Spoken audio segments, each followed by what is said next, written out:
عباده الذين اصطفى أما بعد أعوذ بالله من الشيطان الرجيم بسم الله الرحمن الرحيم يا أيها الرسول بلغ ما أنزل إليك من ربك صدق الله العظيم وصدق رسوله النبي الكريم ونحن على ذلك لمن الشاهدين والشاكرين والحمد لله رب العالمين. اللهم صل على سيدنا محمد وعلى آل سيدنا محمد عبدك ونبيك وحبيبك ورسولك النبي الأمي وعلى آله وأصحابه وبارك وسلم.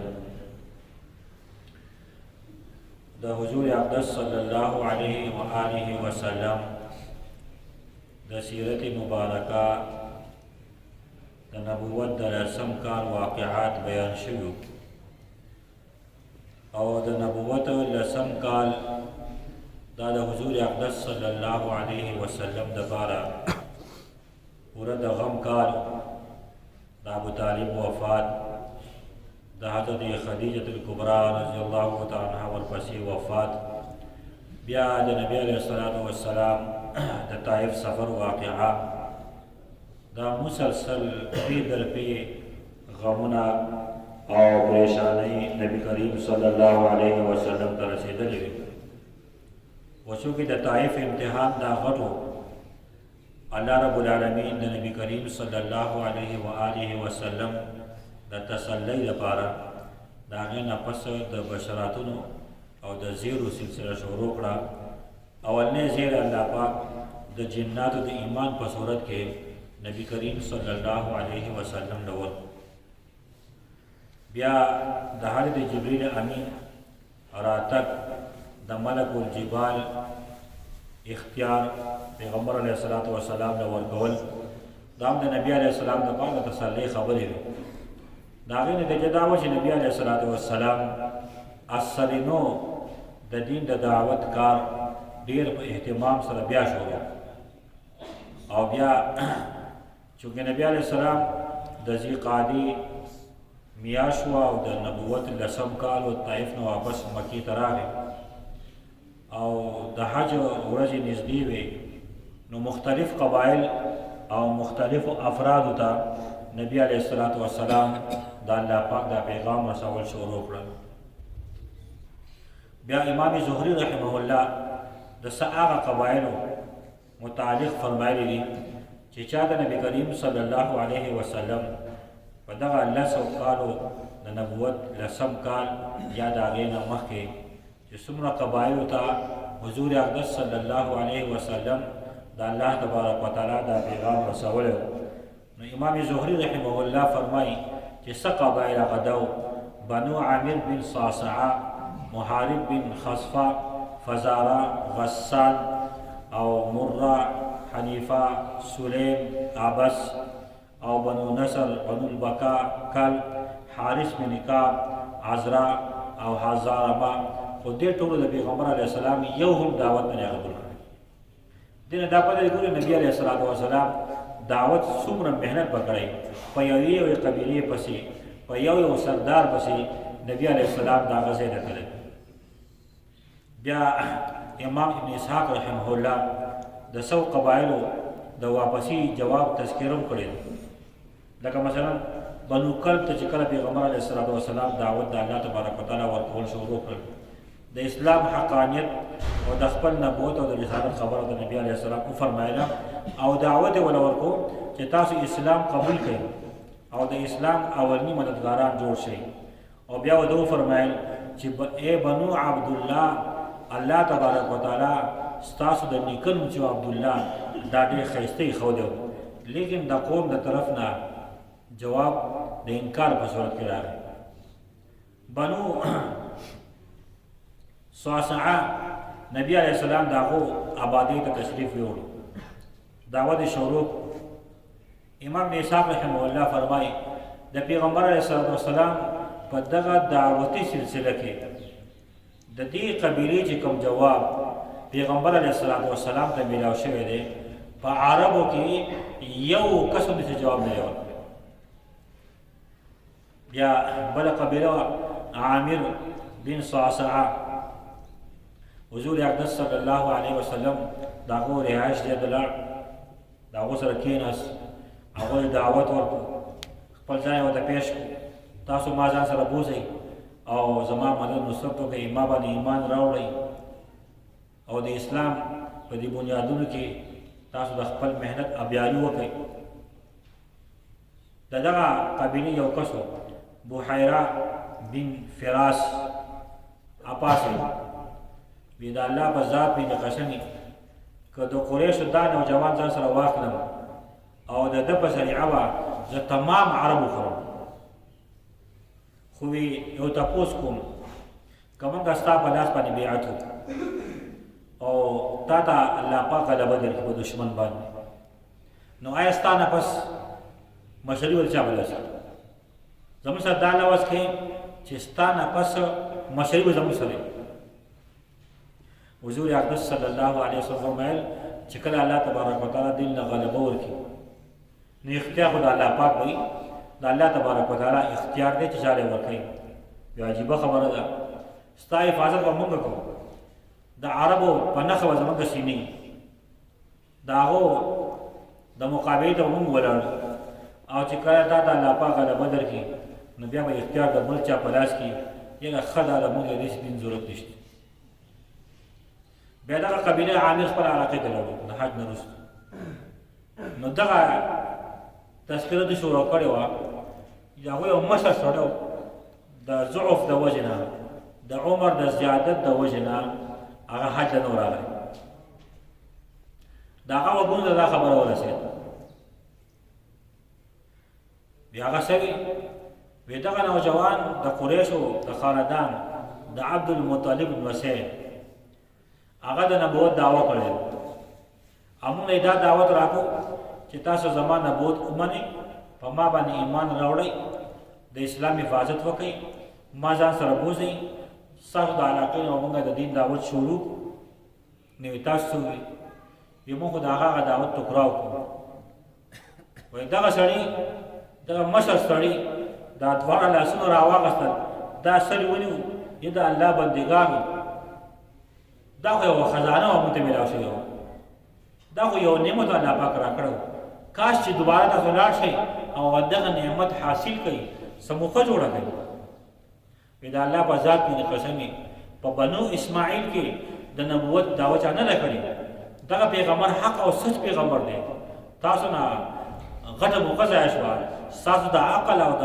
حواس څه کار کوي که نه کوي خپله قبیله یې په دې باندې زیاته سپکه سپوره کړه خو لیکن په دغه ټایم کې ایمان د هغو په نصیب کې نه و بیا نبی علیه الصلاة والسلام داسې نه ده کړې چې یوازې نبی کریم صلی الله علیه وسلم قبیلو پسې تللی دی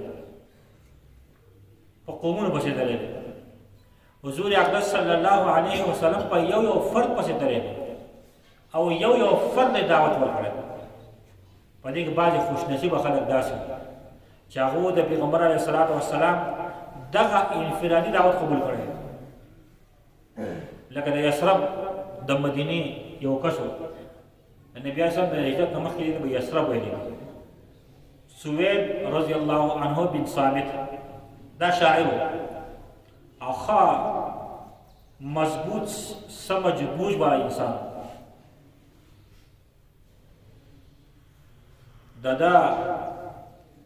د خبرو پختګي عقل د شعر د شرافت او نسب دغه صفات د وجه نه د په خلکو باندې په الکامل باندې مشهور یعنی د په هر صفت باندې کامل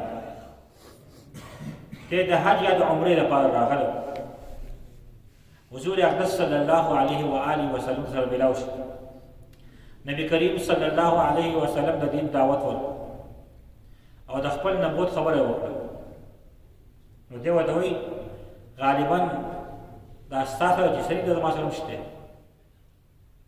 حضور اقدس صلی الله علیه وسلم تپوس کې تا سره څه دي وایي زما سره د لقمان حکمت دی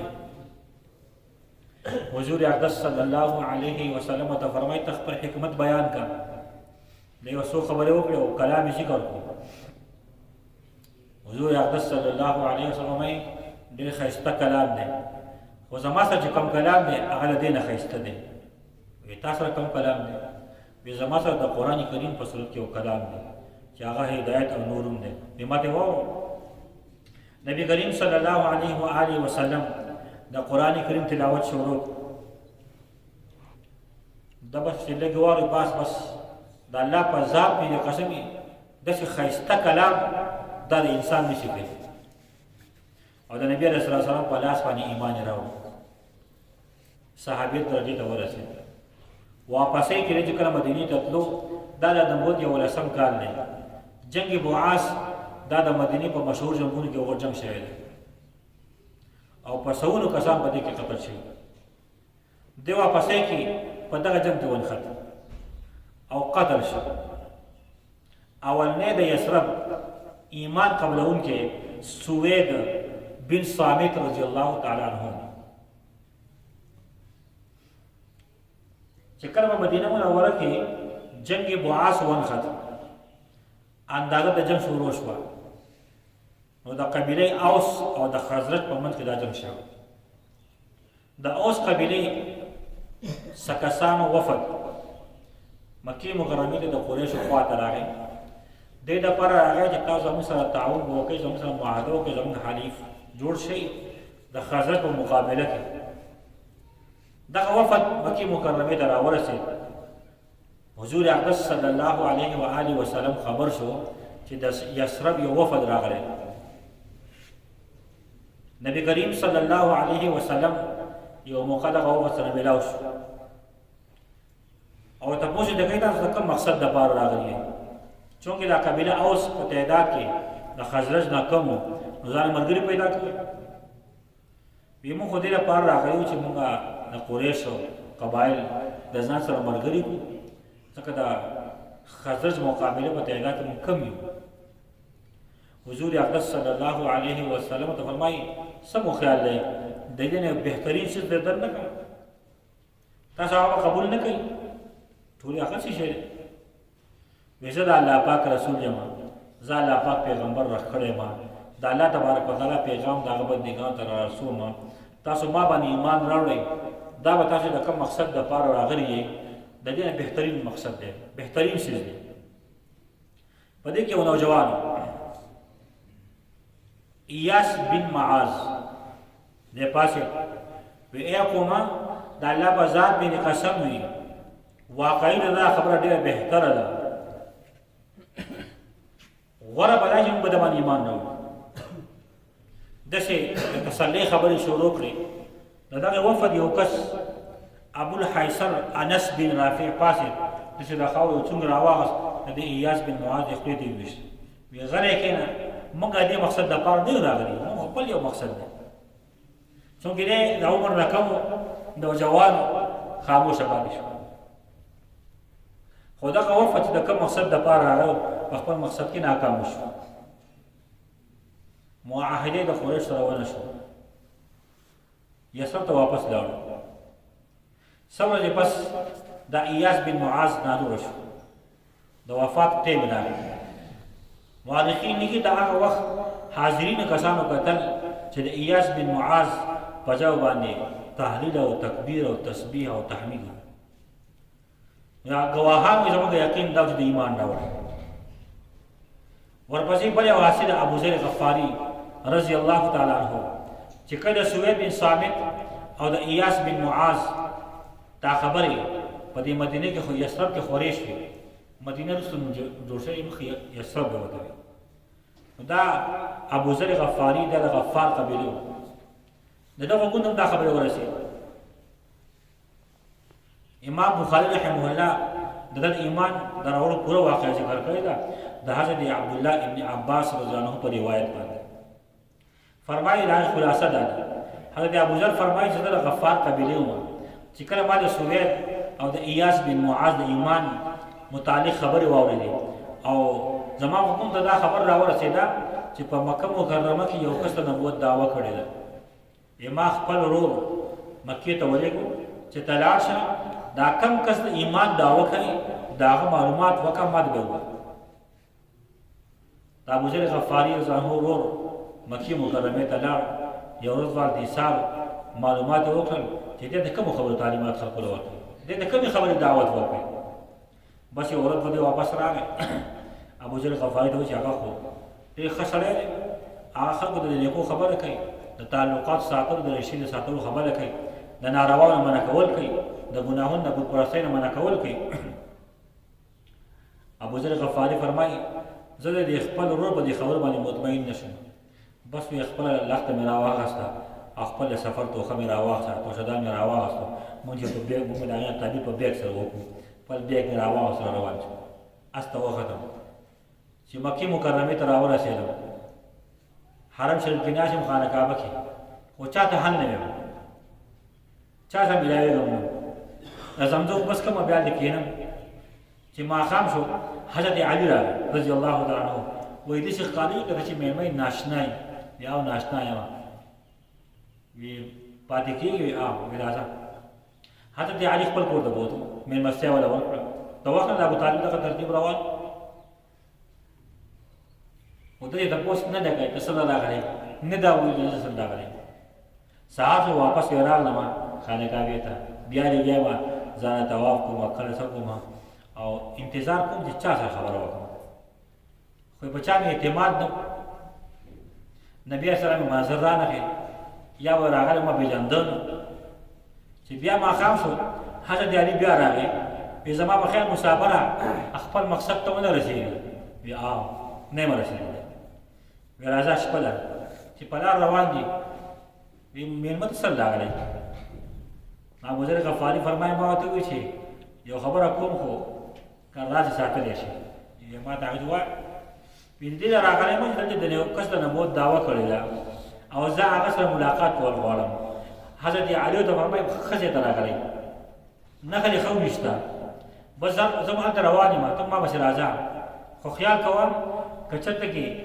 زه روان یم ما پسې به شاته راځي زه د هغه خوا روان یم خو که چېرته کې ما خطر محسوس کوله نو زه به لکه داسې ورسې ټکېږم څه بهانه باندې یا به دا پیزار کله کوم یا به ټنګیا وولم نو ته به ودرېږې نو ته به سیده ځې حضرت ابوذر غفاري فرمایي چې زه دغه شان ور روان وم حضرت علي او کور ته ننوت زه هم ننوتم نبي کریم صلی الله علیه وسلم ملاقات وشو ما تپوس وکړو چې راغلی ما ستاسو کلام اورېدل غواړم نبي کریم صلی الله علیه وسلم دعوت شروع بیا د قرآن کریم تلاوت نبي کریم صلی الله علیه وسلم شروع کړو د هغه کلام ما باندې ډېر غټ اثر وکړو فورا مې اسلام قبول کړو اشهد ان لا اله الا الله وحده لا شريك له واشهد ان محمدا عبده ورسوله بیا زمانه نبی صلی الله علیه وسلم کوم ځای راغلی ما چې د یثرب نه راغلی د غفار قبیلې یم ابوذر مې نوم نبی علیه السلام ته فرمایي چې داسې کار وکړه ته واپس لاړ شه خپل قوم ته لاړ شه خپلې قبیلې ته لاړ شه چې کله الله پاک موږ له غلبه راکړي بیا به راشي ما چې یا رسول الله داسې خو ابوذر نشي کولی زه به ځم زه په خانه کعبه کې د خلکو به مخکې د ایمان اعلان کړم حضور اقدس صلی الله علیه وسلم خاموش شو حضرت ابوذر غفاري فرمایي چې زه لاړم حرم ته د خپل ایمان اقرار مې وکړ اعلان مې وکړ بچې بعضې کم خلک موجود وو وي دا به د کم طرفه راغی راونیسئ نو د خلکو به ما باندې وهال شروع کړل زه یې دومره ووهلم چې بلکل زما دا بدن اوده ولګه شو د خلکو ما باندې ګمان وکړه که دی مري په دې کې حضرت عباس راغی دې سر یې راښکته کړو خلکو دې لیونو دا خو د غفار قبیلې دی تاسو چې سفر باندې ځئ د دوی په قبیله باندې اوړئ که دې تاسو مړ کړو سفر به څنګه کوئ یو خلکو لا شاته کړو حضرت ابوذر غفاري فرمایي په دغه حال کې پرېږدو ما سبا شو سبا چې خلک راغلل بیا مې د ایمان اعلان وکړ بیا زه خلکو هغه وهل شروع کړل بیا حضرت عباس خلاص کړل او دغه خبره وکړه د غفار قبیلې کس دی ستاسو سفر د قبیلې غفار په لاره باندې دی سفر به څنګه کوئ بیا حضرت عباس ما ته وفرمیل چې ته مهرباني وکړه بس خپل قبیلې ته لاړ شه هلته کې د دین دعوت چلوه چې کله زما وراره الله تبارک وتعالی غلبه ورکړه بیا به راشي نو حضرت ابوذر غفاري ایمان داسې راوړ ورپسې بل نوماني د طفیل بن عمر دوسي رضی الله عنه دا د خپل قبیلې سردار و سردار ډېر انتهایی شریف انسان او لوی شاعر و د ده په خپل خاندان او قبیله کې یو نوم و نوم د د دې قبیله چې وه دا د یمن د بادشاهت ذمهواري ده ته مواره شوې وه. چې مکې ته راغلم خلکو زما ډېر غټ استقبال وکړو. حاجي څوک میلاوي ما ته یوه خبره کوي چې ته خو راغلی خو دلته مونږ ته یو پریشاني را شوې ده، یو فتنه جوړه شوې ده. دلته کې یو کس دی دای نوم دی د هغه په کلام کې ډېر اثر دی، چېرته کې د هغه خبرې وانهوري که نه داسې فتنه به جوړه کړي. دلته خو داسې حال یې راکړی دی، پلار یې د زوی جدا کړی دی او ښځه خاوند جدا کړي دي، وروڼه خویندې جدا کړي دي، غټه یو فتنه جوړه شوې ده. وي هر سړي ما ته دا خبره کوله، ما دا فیصله وکړه چې واقعي دا یو خطرناک سړی ما چې د دې سړي خبره به راوړم چې کله بهارت راتلم په غوږونو کې مال چې ښودي چې زه د ده خبرې وانهورم. خو د الله تبارک وتعالی فیصله بله وه. باوجود د دې نه چې ما په غوږونو کې بوجۍ ښودې وي، مالوش مې ښودي، نبي کریم صلی الله علیه وسلم په بانځه باندې ولاړ بس د هغه کلا ته مو په غوږونو پرېوتو، ما له هغې ډېره مزه راکړه. ما غوږونه د بوجۍ لرې کړي. نبي کریم صلی الله علیه وسلم په مانځه کې تلاوت کې لګیا چې که ما انتظار کوو چې کله نبي علیه السلام سلام وګرځو او ور روان شو نو روان شو. چې کله نبي اسلام کور ته ننوتو نو دوست رامیلاو شو. یې ما چې ستا سره ملاقات کوو. حضور اقدس صلی الله علیه وسلم ما سره ملاقات وکړو، تپوس وکړو کوم ځای نه راغلی. ما خپل تعارف وکړو. بیا نبي علیه السلام ما دعوت راکړو، ما اسلام قبول کړو. بیا ویې ما چې یا رسول الله ما په قبیله کې زما نوم دی، خلک زما خبره اوري، زما قوم زما خبره اوري، نو که تاسو ما له اجازت راکوئ زه به لاړ شم او زما لپاره دعا وکړئ چې الله پاک داسې څه نښه راکړي چې دا خلک متاثره شي. حضور اقدس صلی الله علیه وسلم دعا وفرمایله یا الله زما د دې دوست په مخ باندې داسې نور او رڼا راولي چې هغې خلک متاثره کېږي. یو روایت دا دی نبي اسلام دعا وفرمایله یا الله د ده د سترګو په دې منځ کې یو لټ ولګوي، یو نور پیدا کړي. د یا رسول الله دا دعا مه کوئ، دا نور په مخ نه دی پکار. دا خلک به باندې بیا اعتراضونه کوي چې د دین بدل کو جو الله تبارک وتعالی یو شکل وړاند. حضور اقدس صلی الله علیه وسلم دعا وفرمایله ځه الله پاک به ستا مدد کوي. دی چې کله په خپل اس باندې و او چې کله خپلې قبیلې ته نږدې کېدو د ده په تندي کې رڼا جوړه شوه. یا الله دا رڼا نه به یې نخته کې راولي. الله تبارک وتعالی هغه نور باوجود د دې نه شپه وه لکه داسې موږ به د هغې تعبیر وکړو لکه یو داسې اوږده دراړ راغستې رڼا وه په هغې باندې کور ته راورسېدو. چې کله طفیل بن عمر دوسي رضی الله عنه خپل کور ته راغی، پلار مخې ته راغی، وایي زما سره به نه میلاوېږي، بس زما سره تعلق ختم. هغې ولې؟ وایي ما دین قبول کړی زه مسلمان شوی یم، هغې بچه چې ستا کوم دین دی هغه زما دی. وایي لاړ شه غسل وکړه کپړې بدلې کړه بیا به راشې ورته کلمه وویل، پلار یې مسلمان شو. مور یې راغله، مور ته دغه شان الفاظ وویل، هغې بچه چې ستا کوم دین دی هغه زما دی، مور یې مسلمانه شوه. بیبي راغله، هغې ته هم دعوت ورکړه، هغه مسلمانه شوه. بیا به سبا خپل قوم ته راووتله، قوم یې ته لیونی مارتلي ښه ته ګډې وډې وې، ته خو چې ته خو روغ وې، ته خو څه بېدینه شوې. یو څو ورځې پس طفیل بن عمر راغی نبي علیه الصلاة وسلام پسې، یا رسول الله زما مور او پلار او بیبي هم مسلمان شوي دي، لیکن زما قوم لا نه دی مسلمان شوی. دعا وکړه چې الله پاک زما قوم ته ایمان نصیب. حضور اقدس صلی الله علیه وسلم دعا وفرمایله یا الله زما د دوست طفیل خاندان او قبیله مسلمانه کړي، هدایت ورته وکړي. دی چې واپس راغی دا محنت کو ډېر کسان مسلمانان کړل. بیا چې کله غزوه خندق وشو یا صلح حدیبیه وشوه، نبی علیه السلام په خیبر کې او د خیبر جنګ شروع. طفیل دوسي 80 خاندانونه سره راوست مسلمان کړل، دومره محنت یې کړی 80 خاندانونه. نبی علیه السلام ډېر زیات خوشحاله شو او د خیبر په موقع چې کوم مال غنیمت میلاو شوی و، حضور اقدس صلی الله علیه وسلم فرمایل دا به د طفیل ملګرو ته میلاویږي. اگر که تو په جنګ کې شرکت نه دی کړی خو دوی په داسې ټایم کې زموږ خوا ته راغلل چې موږ په جنګ کې وو. بیا ورپسې د جنګ یمامه کې شهید شوی دی. طفیل دوسي یمامې په جنګ کې شهید شوی. زمان ازدي دا دم درود والو دا د یمن باشنده چا ودې په مکه کې یو کس پیدا شوی دی، په هغه سحر دی، سادوی پې راځي، څه ګډوډې خبرې کوي. دی زما پړه کې راغله چې لاړ شم اصل ته د خلکو دا دم درود کې جو دله به وکړم که دی ښه شي یو انسان ته به پیدا میلاو شي مکې مکرمې ته راغلم، نبي علیه السلام سره میلاو شوم. حضور اقدس صلی الله علیه وسلم مې وی چې زه راغلی یم، زه دې دم درود کوم. نو که به تاسو جنات یا څه لیونتون که نه، زه به یو دم دم ته بخښه شي. حضور اقدس صلی الله علیه وسلم ورته وفرمایل ستاسو څه دم دی؟ وی زه ما خو دا کار دی. حضور اقدس صلی الله علیه وسلم وایي د دې نه تا ته ښایسته کلام ونه ښیم. حضور اقدس صلی الله علیه وسلم خطبه شروع کړه: ان الحمد لله نستعينه ونستغفره ونؤمن به ونتوكل عليه ونعوذ بالله من شرور انفسنا ومن سيئات اعمالنا من يهده الله فلا مضل له ومن يضلل فلا هادي له ونشهد ان لا اله الا الله وحده لا شريك له ونشهد ان سيدنا محمدا عبده ورسوله. دا الفاظ. اما بعد ما رسول الله دا کلمات بیا وایي. حضور اقدس صلی الله علیه وسلم دا کلمې بیا وایي. ایمان له دومره مزه راکړه چې اما بعد ته پیغمبر سم راوښ ما چې دا بیا وایي. چې کله په درېم پیر نبی صلی الله الفاظ ویل، ما چې د الله په ذات باندې قسم په شعر پوهېږم، په دم درود پوهېږم، جال پوږ راځي، عملیات راځي، داسې کلام مانه یاد دا د الله پاک کلام دی. ما دا کلمې ووایم مسلمان شو. بیا دغه د نبوت یولسم کال دی، د حج موسم دی.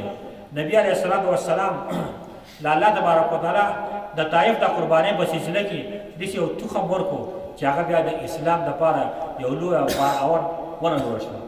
شپږ کسان نبی علیه السلام سلام به ګرځېدو، یو له دعوت، بل له دعوت، بل له دعوت. خو څوک یې نبي اسلام د شپې وتو، ځکه د کفارو د طرفه رکاوټونه سیوا وو، نو اکثر ملاقاتونه به نبي اسلام د شپې کوو. یوه شپه نبی علیه السلام سره د ابوبکر صدیق او حضرت علي ملګري دي. بنو زحل او بنو شیبان بن ثعلبه چې کوم ځای کې د هغو رهایش و، هلته کې راغلو، هغوی یې دعوت ورکړو، لیکن هغو جواب ورکړو مناسب، خو فوراً اسلام قبول نه کړو، حتمي فیصله ونه کړه. یو موږ په دې باندې سوچ کوو ستا د خبرې ټیک دي، دا موږ ټیک کارېږي، مشوره کوو، تا ته به ووایو، موږ له به ټایم راکړې. واحد اولني کسان دا و چې نبي اسلام یو جماعت ته دعوت ورکړو او هغوی چې موږ ستا په دې خبره سوچ کوو، دا اولني کسان. بیا نبي علیه السلام را روان دی د مینا یو سیټ ته، یو شپږ کسان داسې خبرې کوي. و تیاره. حضور اقدس صلی الله علیه وسلم سلام کرانه پس وی تاسو څوک یې؟ وی موږ د یسرب یو. حضور اقدس صلی الله علیه وسلم وایي ښه تاسو د یهودو حلیفان یې؟ خوی آو. وی چې څو خبرې ونه کړو کې بنو وی راځه کنه کېنه مسلمان اشکو جو خلک وزګاري ګپ شپ ته خو تیاري. شپږ کسان په دغه موقع موجود او دا اولنی بیعت دی. اسعد بن زراره رضی الله عنه دا د قبیله بنو نجار، عوف بن حارث بن رفاعه دا د بنو نجار دی، رافع بن مالک بن عجلان دا د زریق خاندان دی، قتيبة بن عامر دا د بنو سلمة خاندان دی، عقبه بن عامر دا د بنو حرام بن كعب قبیلینو، او حارث بن عبد الله دا د بنو عبید بن غنم د قبیلینو. حضور اقدس صلی الله علیه و آله وسلم دعوت شروع، د خپل نبوت خبره وکړه. دې کسانو په خبرو راکړه تاسو په خیال کړئ منګه خزرج قبیله ورته دا خبر بار بار د یهودو طرف نه کیږي چې اخر زمانه کې پیغمبر برازي، ځکه په تورات کې د نبی اسلام پورا علامات مدینه د برازي یسرب ته موږ باغ باندې ایمان راوړو کنه. بیا به تاسو د نصارا نه دا تاسو موږ د مولو د غازر په شان دي، د عادي ایران په شان کټ راکړ.